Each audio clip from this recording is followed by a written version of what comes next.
ఎక్కడికి మమ్మీ? గుడికెళ్ళొస్తానమ్మా. ఈరోజు గుడికెందుకు? ఏమైనా స్పెషలా? నా జీవితంలో మర్చిపోలేని బాధ మిగిలిన రోజు వదినా. జీవితమంతా నాకు తోడుగా ఉంటాను అన్న నా భర్త ఈరోజు నాకు దూరం అయ్యారు.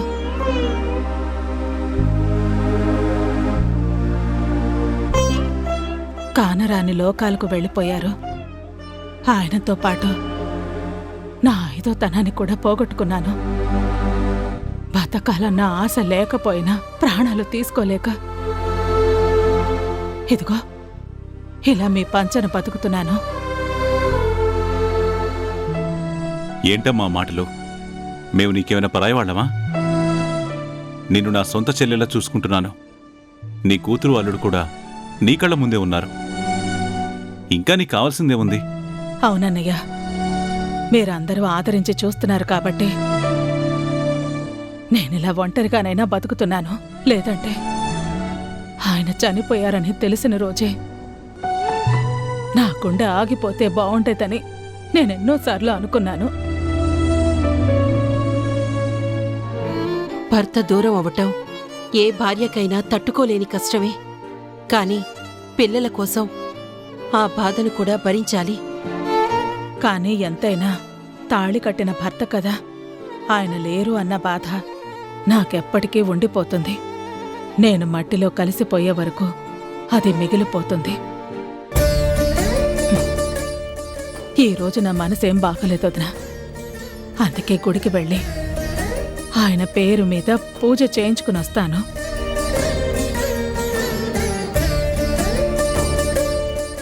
చనిపోయిన మనిషి గురించి పూజ ఏంటి? ఆయన లేకపోయినా ఆయన ఊహలు నాతోనే ఉంటాయి కదా సిద్ధు. అందుకే మళ్ళీ జన్మంటూ ఉంటే ఆయన బావుండాలని, నేనాయనకి భార్యగా పుట్టాలని, ఆ దేవుడే మళ్ళీ నా జీవితంలోకి రావాలని నేను కోరుకుంటాను. పదమ్మా, నేను నీకు సహాయంగా వస్తాను. వద్దు స్వప్న, నువ్విక్కడే ఉండు. వదినకి సాయంగా ఉండు. నేను వెళ్ళొస్తాను.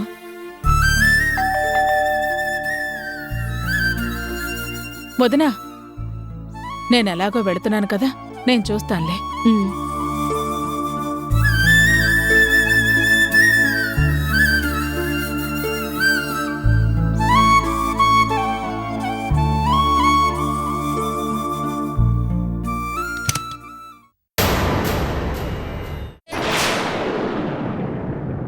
ఎవరండి మీరు?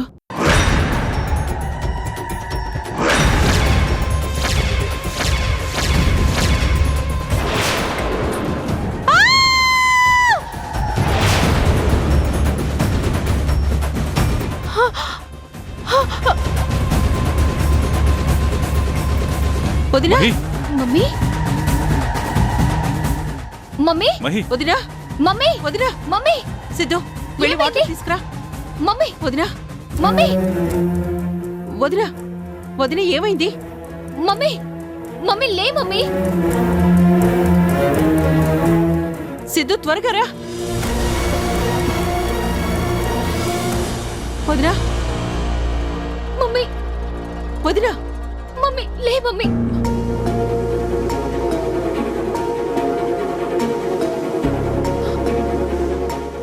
ఏమైంది వదినా? మహి, ఏమైందమ్మా? మమ్మీ దయ్యం, దయ్యం!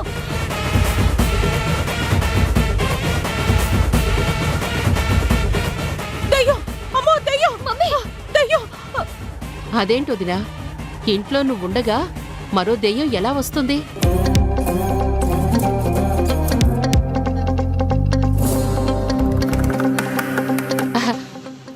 అదే మనందరం ఉన్నాం కదా, దెయ్యం ఎలా వస్తుంది అంటున్నాను.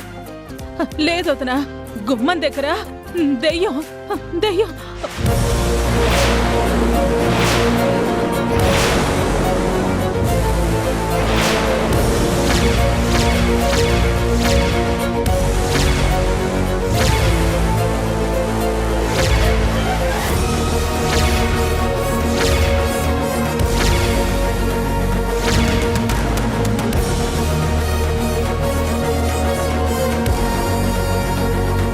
డాడీ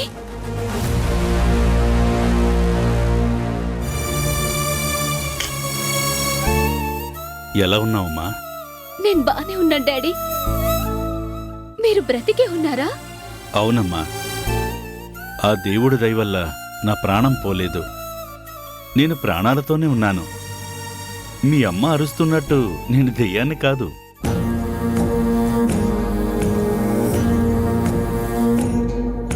అదేంటి అంకుల్, మీరు బతుకుంటే మరి అత్తయ్య చనిపోయారని ఎందుకు చెప్పింది?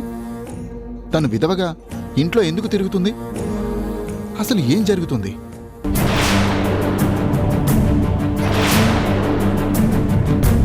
మహి, మా ఇంటికి వచ్చిన రోజే నేను నిన్ను అడిగాను కదా చక్రి ఏడి అని. చక్రి వెళ్ళిపోయాడు, శాశ్వతంగా దూరం అయిపోయాడని చెప్పావు.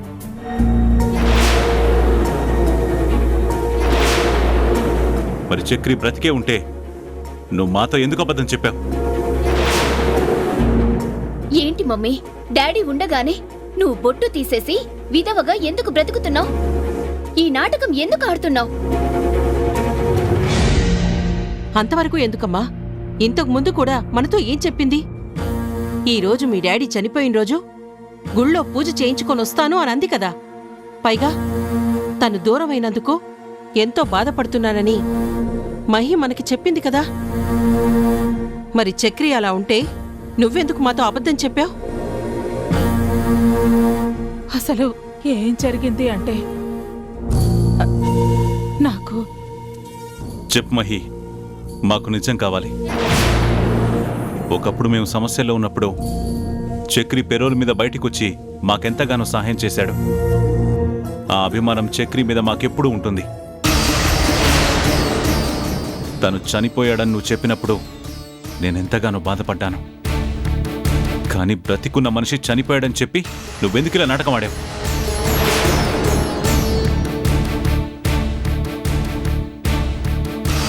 అన్నయ్య కళ్ళ ముందే ఉండగా నువ్వు బొట్టు తీసేసి ఈ బతుకు ఎందుకు బతుకుతున్నావు? ఎవరిని నమ్మించాలని, మళ్ళీ ఇంకెవరిని నెట్టేట్లో ముంచాలని ఇదంతా చేస్తున్నావో నిజం చెప్పు. నేను నిజమే చెప్పాను, అబద్ధం చెప్పలేదు. అసలేం జరిగిందంటే నేను చెప్తాను. పాపం ఇందులో మహి తప్పేం లేదు. నేను చనిపోయానని మహి అనుకోవడంలో నిజమే ఉంది.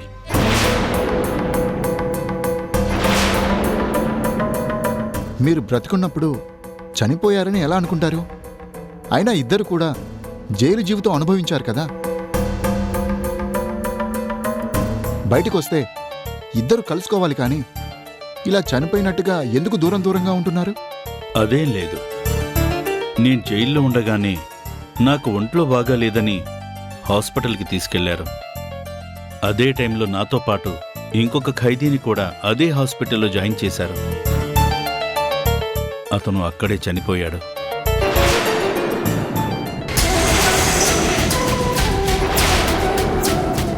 నాకు హెల్త్ సీరియస్ అవడంతో నన్ను వెల్లూరు పంపించారు.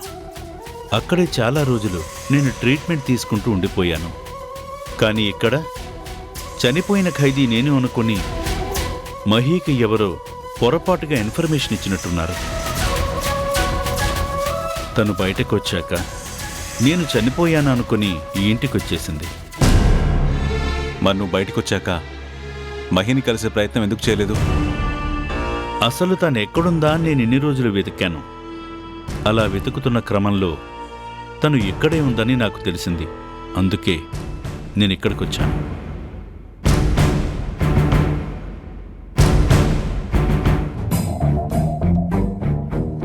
పోనీలే డాడీ, నువ్వు నిజంగా లేవేమో అనుకొని నేను ఎంత బాధపడ్డానో తెలుసా?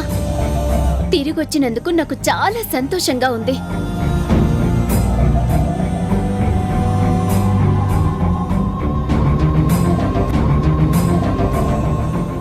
చూడు మహి, నిన్నెలా చూస్తుంటే నాకెంతో బాధగా ఉంది. ఇదివరకు నువ్వు చక్కగా పెద్ద బొట్టు పెట్టుకుని ఎంతో అందంగా ఉండేదానివి. కానీ ఇప్పుడు నుదుటను బొట్టు లేకుండా, తల్లో పువ్వులు లేకుండా నువ్విలా ఉండేసరికి అది చూసి తట్టుకోవడం నాకు కొంచెం కష్టంగానే ఉంది. చెల్లెమ్మా, మాకు ఎంతో సహాయం చేశావు. ఇప్పుడు చిటికెడు కుంకుమ ఇవ్వమ్మా, నా భార్య నుదుటిన పెడతాను.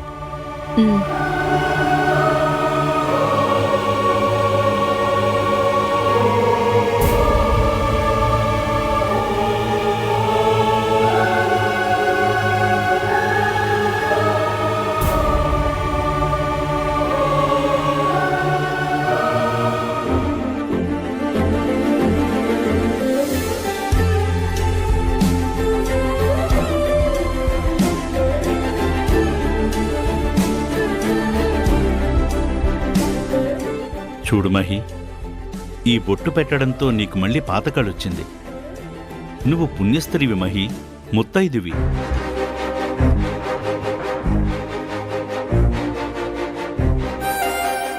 ఇన్ని రోజులు నేను బతికొండగానే ఒక విధవలా బ్రతికావు. ఇంక నీకు ఆ బాధే లేదు, నేను వచ్చేశాను కదా. మళ్ళీ నువ్వు పుణ్యస్త్రీగానే ఉంటావు. నేనెంత పుణ్యం చేసుకున్నానండి. ఆ రోజు మీ గురించి బాధపడ్డాను. నాకు దూరం అయిపోయారు అని కన్నీళ్లు పెట్టుకున్నాను. మళ్ళీ జన్మంటూ ఉంటే మీరే నా భర్తగా రావాలని ఆ దేవుణ్ణి కోరుకోవడానికి వెళుతున్నాను. కానీ ఆ దేవుడు నన్ను ఇంత త్వరగా కరుణిస్తాడని అనుకోలేదు. గుడికి వెళ్లకుండానే గుమ్మం దగ్గర మీరు ఎదురవుతారని నేనస్సలు ఊహించలేకపోయాను.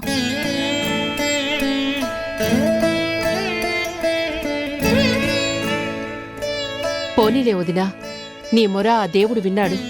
మళ్లీ జన్మకి వరం ఇమ్మని అడగాలనుకుంటే ఈ జన్మలోనే అన్నయ్యని తీసుకొచ్చి నీ ముందు నిలబెట్టాడు. ఇకంతా సంతోషమే కదా.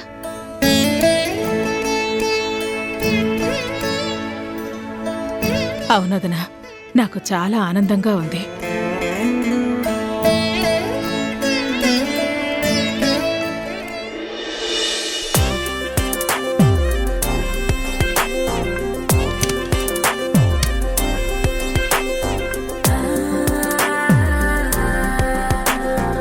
నువ్వు చచ్చాను అనుకోమని చెప్పావు కదా. చచ్చిన వాడివి చచ్చినట్టు ఉండకుండా మళ్ళీ ఎందుకొచ్చా? నీతిగా బతకాలి అనుకున్నాను, కానీ బతకడానికి నీతి సరిపోదు, డబ్బు కూడా కావాలి అని అర్థమైంది. చేతిలో చిల్లి గవ్వలేదు, అందుకే డబ్బు కోసం వచ్చాను. నీకు డబ్బే కావాలి అనుకుంటే దారిలో ఎక్కడ అడిగినా కూడా పడేసేదాన్ని కదా. ఇక్కడి దాకా వచ్చి నువ్వు బతికే ఉన్నావని ఎందుకు చూపించా? ఏంటి మహి, దారిలో కనిపించి అడగడానికి నేనేం అడుక్కునేవాడిని కాదు కదా. నీ మెళ్ళో తాళి కట్టిన భర్తని, అందుకే ఇక్కడికొచ్చాను. నేను బతుకున్నానని వాళ్ళకి తెలిస్తే అవసరం వచ్చినప్పుడల్లా డబ్బు తీసుకోవచ్చు కదా, అందుకు. నువ్వు లేవు అన్న సింపతితో బతుకుతున్నాను. నువ్వున్నావు అంటే ఇప్పుడు నేను వాళ్ళకి చెప్పిందంతా అబద్ధమన్న అనుమానం ఎవరికైనా వచ్చింది అంటే ఎంత ప్రమాదమో ఆలోచించాలి కదా. అయినా నీకు కావాల్సింది డబ్బే కదా. ఇప్పుడే ఇస్తాను, తీసుకుని వెళ్ళిపో.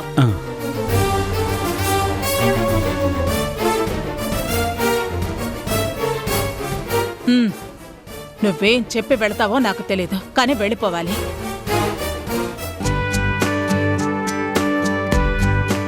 ఎంతవి? 10,000.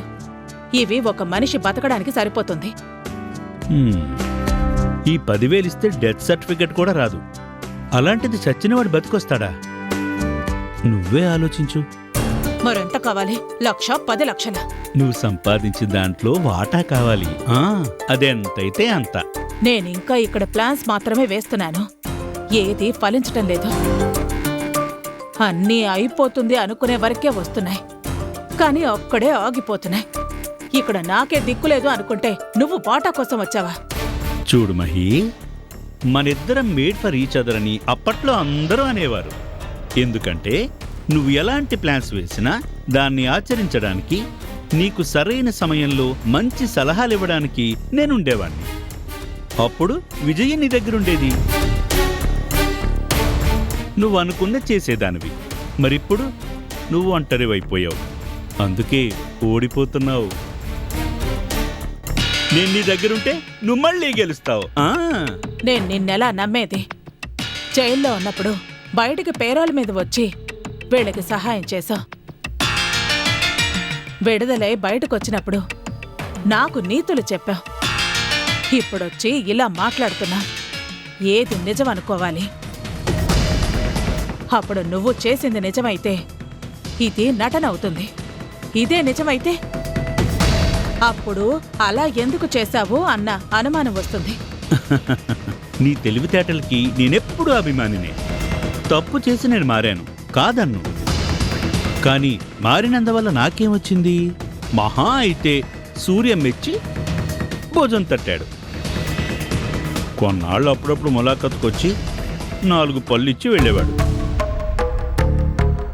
బయటకొచ్చాక కూడా నేను అలాగే బతకాలి అనుకున్నాను.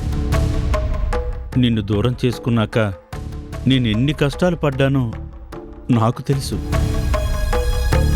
అప్పుడు నాకు అర్థమైంది మహి, భార్య మాట విన్నవాడు చెడిపోడు అని. విననివాడు మాత్రమే నాలాగా బాధపడతాడు అని.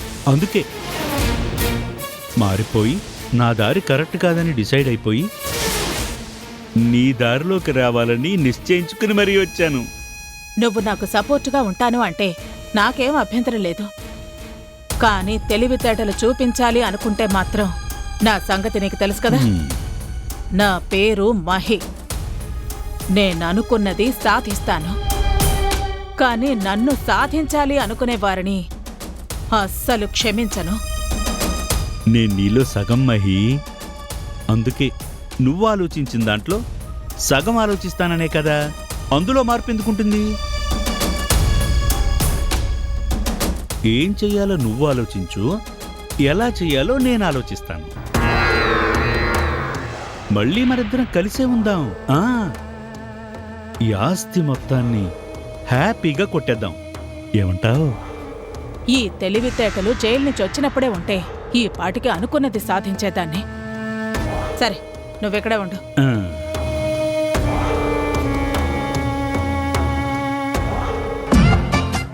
ఆడిస్తాను మహి, ఆడిస్తాను.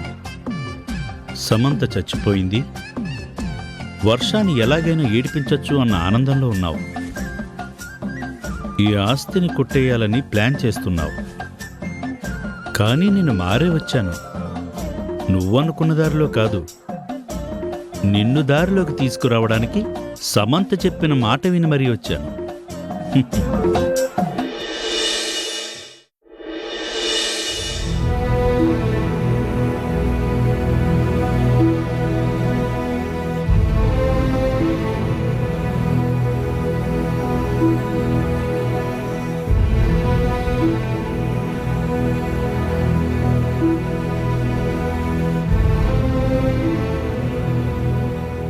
ఏంటండి అలా చూస్తున్నారు?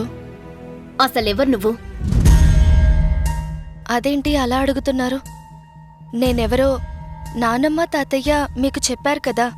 వాళ్ళు చెప్పారు. వాళ్ళని నువ్వు ఎలా నమ్మించావో వాళ్ళు అదే నమ్మి మాకు చెప్పారు. అందుకే నేను నిన్ను అడుగుతున్నాను, నువ్వెవరు? నా పేరు వర్ష అండి. ఈ ఇంటి మనవరాల్ని. మా అమ్మ నాన్న రఘు సీతలు అని రుజువు చేసే సాక్ష్యం నీ దగ్గర ఉందా? రక్త సంబంధానికి బంధం ఉంటుందే తప్ప నిరూపించుకునే సాక్ష్యం ఎలా ఉంటుందండి? ఉండాలి. సాక్ష్యం ఉంటేనే ఎవరైనా నమ్ముతారు. ఎప్పుడో చిన్నప్పుడు 3 నెలల వయసులో నువ్వు ఈ ఇంటి నుంచి తప్పిపోయావు. ఎప్పుడు 20 ఏళ్ల తర్వాత వచ్చి నేనే మీ మనవరాల్ని అంటే ఎవరు నమ్ముతారు? పేరు కలిసినంత మాత్రాన పేగు కలవాలని లేదు కదా. అభిమానం ఏర్పడినంత మాత్రాన అనుబంధం ఉండాలని లేదు కదా. నేనే తన మనవరాల్ని అని తాతయ్య తెలుసుకున్నారు. అందుకే తీసుకొచ్చారు. అదే నిజమైతే సమంత ఎందుకు వెళ్ళిపోయింది? తాతయ్య చెప్తూనే ఉన్నారు. కానీ తను సాక్ష్యం అడిగింది. చూపించాలనుకున్న సాక్ష్యం ఏమైపోయిందో తెలీదు. అందుకే నమ్మకుండా కోపంగా వెళ్ళిపోయింది. అలా వెళ్ళిపోయిన మనిషి తిరిగి రాని లోకాలకు వెళ్ళిపోతుందని ఎవ్వరం ఊహించలేకపోయాం. చనిపోయిన సమంత కాదు, ఇప్పుడు నేను కూడా అడుగుతున్నాను. నువ్వే వర్షావని అత్తయ్య మావయ్య చెప్పడం కాదు, నువ్వు మా రక్తానివని నిరూపించుకునే సాక్ష్యం మాకు కావాలి. అది చూపించు. లేని సాక్ష్యం ఎలా చూపించమంటారు? నన్ను పెంచిన మా రాణి అక్క చెప్తుంది, సూర్యం తాతయ్య చెప్తున్నారు. వీళ్ళందరూ చెప్తున్నా నమ్మను అంటే నేనేం చెయ్యగలను? నీ మాయ మాటలతో అందర్నీ నమ్మించావని నాకు తెలుసు. హ, ఇక రాణి గురించంటావా? తను కీర్తి అవునో కాదో మాకైతే తెలీదు. మీరంతా పెద్దవాళ్లయ్యాక ఇది నాటకం కాదని మేమెందుకు అనుకుంటాం? నువ్వు ఇదంతా దేనికోసం చేస్తున్నావో నాకనవసరం. నిజంగా నువ్వు మా రఘు సీతల కూతురివే అయితే నేను నిన్ను నెత్తి మీద పెట్టుకొని చూసుకుంటాను.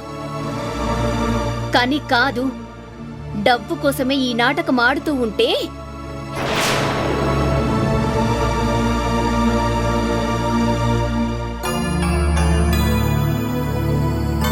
ఇదిగో బ్లాంక్ చెక్.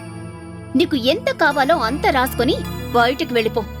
అంతేకాని అత్తయ్య మావయ్య మనసులతో మాత్రం ఆడుకోవద్దు. మనవరాలిగా నటించకు. తీసుకో.